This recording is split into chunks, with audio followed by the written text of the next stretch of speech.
সম্মানিত ভিউয়ার্স, আসসালামু আলাইকুম। Shamim basic technology YouTube channel থেকে আপনাদের স্বাগতম। গণপ্রজাতন্ত্রী বাংলাদেশ সরকার অর্থ মন্ত্রণালয় অর্থ বিভাগ এর নিয়োগ বিজ্ঞপ্তি। গভর্নমেন্ট ওয়েবসাইট হলো www.mof.gov.bd। এখানে অর্থ বিভাগ, অর্থ মন্ত্রণালয় রাজস্ব খাতভুক্ত নিয়োগযোগ্য শূন্য পদে বিপরীতে জাতীয় বেতন স্কেল 15 এর 13তম, 16তম ও 20তম গ্রেডের জনবল নিয়োগ বিজ্ঞপ্তি অনলাইনের মাধ্যমে দরখাস্ত আহ্বান করেছে। ক্রমিক নম্বর 1, ষাটলিপি মুদ্রাক্ষরিক কাম কম্পিউটার অপারেটর, গ্রেড 13, বেতন হলো 11,000 থেকে 26,950 টাকা। পদের সংখ্যা 60টি। যে কোনো স্বীকৃত বিশ্ববিদ্যালয় হতে স্নাতক ও স্নাতকোত্তর পাস। প্রশিক্ষণ দক্ষতা থাকতে হবে। কম্পিউটার দক্ষতা থাকা, ষাটলিপি কম্পিউটার 70 থেকে 45টি শব্দ হতে হবে। কম্পিউটার টাইপিং স্পিড থাকতে হবে 30 থেকে 25। বাংলা ইংলিশ হচ্ছে 30 আর বাংলা হচ্ছে 25। কম্পিউটার ওয়ার্ড প্রসেসিং ও ইমেলের ফ্যাক্স অভিজ্ঞতা দক্ষতা থাকতে হবে। যে সকল জেলা প্রার্থীগণ আবেদন করতে পারবেন: ঢাকা, গাজীপুর, ময়মনসিংহ, নরসিংদী, গোপালগঞ্জ, ফরিদপুর, কিশোরগঞ্জ, ময়মনসিংহ, শেরপুর, চট্টগ্রাম, বান্দরবান, কক্সবাজার, ব্রাহ্মণবাড়িয়া, ফেনী, লক্ষ্মীপুর, রাঙ্গামাটি, পাবনা, সিরাজগঞ্জ, দিনাজপুর, লালমনিরহাট, ঠাকুরগাঁও, খুলনা, চুয়াডাঙ্গা, বরিশাল, ভোলা, ঝালকাঠি, সিলেট, মৌলভীবাজার, সুনামগঞ্জ। তবে ইতিম ও শারীরিক প্রতিবন্ধী ক্ষেত্রে সকল জেলা আবেদন করতে পারবেন। দ্বিতীয় নম্বর হলো অফিস সহকারী কাম কম্পিউটার মুদ্রাক্ষরিক 16, গ্রেড 16, বেতন হলো 9,300 টাকা থেকে 22,490 টাকা।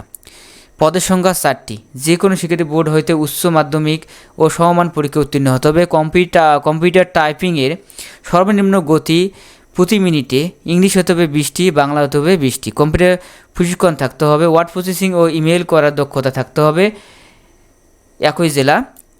3 নম্বর data entry controller operator. Data entry control operator হলো গ্রেড 16, বেতন 9,300 থেকে 22,490 টাকা। পদের সংখ্যা 6টি। যে কোনো স্বীকৃত বোর্ড হতে উচ্চ মাধ্যমিক সার্টিফিকেটের সমমান উত্তীর্ণ হতে হবে। কম্পিউটার মুদ্রাক্ষরে প্রতি মিনিটে বাংলা 20 অক্ষর, ইংলিশ 20 অক্ষর ও গতি সংশ্লিষ্ট বিষয়ে স্টাডিং অ্যাপ্রুভ টেস্ট উত্তীর্ণ হতে হবে। 4 নম্বর অফিস সহায়ক, গ্রেড হলো 20, বেতন স্কেল হলো 8,250 থেকে 20,010 টাকা। পদের সংখ্যা 18টি। যে কোনো স্বীকৃত বোর্ড হইতে উচ্চ মাধ্যমিক সার্টিফিকেট ও এসএসসি সমমান উত্তীর্ণ হতে হবে। এখানে হলো ঢাকা, গাজীপুর, ময়মনসিংহ, নারায়ণগঞ্জ, সৈয়দপুর, নরসিংদী, গোপালগঞ্জ, চট্টগ্রাম, বান্দরবান, ব্রাহ্মণবাড়িয়া, চাঁদপুর ও খাগড়াছড়ি, ফেনী, নোয়াখালী, রাঙ্গামাটি, রাজশাহী, জয়পুরহাট, নাটোর, চাঁপাইনবাবগঞ্জ, দিনাজপুর, নীলফামারী, খুলনা, যশোর, বাগেরহাট, চুয়াডাঙ্গা, কুষ্টিয়া, পটুয়াখালী, মৌলভীবাজার, সুনামগঞ্জ। তবে এতিম ও শারীরিক প্রতিবন্ধীর ক্ষেত্রে সকল জেলা আবেদন করতে পারবেন। এখানে হলো আপনাদের পদের সংখ্যা, আর হলো এখানে মোট 4টি পদে মোট হলো 7, 4, 6 আর 18 জন লোক নিয়োগ করা হবে।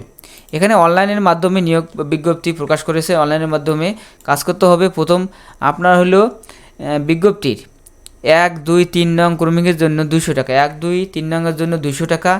টেলিটকের মাধ্যমে সার্ভিস চার্জ 23 টাকা, সর্বমোট 223 টাকা। 4 নং ক্রমিকের জন্য পরীক্ষার ফি 100 টাকা, টেলিটক সার্ভিস চার্জ 12 টাকা, মোট 112 টাকা। 72 ঘন্টার মধ্যে অ্যাপ্লিকেশন করার পর 72 ঘন্টার মধ্যে অনলাইনে SMS এর মাধ্যমে পে করতে হবে। অনলাইনের মাধ্যমে আপনি কীভাবে করবেন? www.mof.teletalk.com.bd ওয়েবসাইটে গিয়ে আপনারা আবেদন করবেন। সঠিকভাবে আবেদন করার পর 72 ঘন্টার মধ্যে আপনারা টাকা জমা দিবেন। এই ছিল অর্থ মন্ত্রণালয়ে নিয়োগ বিজ্ঞপ্তি। ভিডিওটি ভালো লাগলে লাইক, কমেন্ট, শেয়ার করবেন। ভবিষ্যতে সকল প্রকার নিয়োগ বিজ্ঞপ্তি পেতে চ্যানেলটি সাবস্ক্রাইব করে রাখবেন। আসসালামু আলাইকুম।